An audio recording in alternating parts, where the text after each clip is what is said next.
Let's make half square triangles 8 at a time. Be sure to grab my free measurement cheat sheet that's linked in the caption.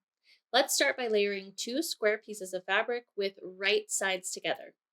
Next, draw a diagonal line from the top left corner to the bottom right corner. Go ahead and repeat this step on the opposite side.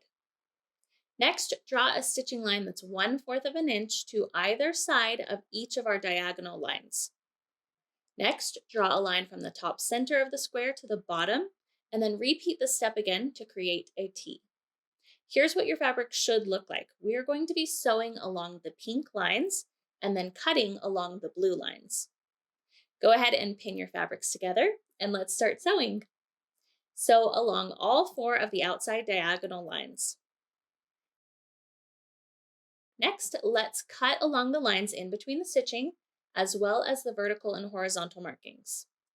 I love this rotating cutting mat for this project. It makes it so easy. Now we have 8 half square triangle blocks. Let's go ahead and press our blocks.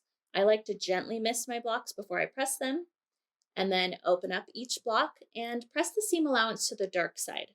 Now be really careful not to stretch out the fabric while you're pressing these. Now it's time to true your block up and trim it down to size. Use the 45-degree line on your ruler and line it up with the seam of your half square triangle unit.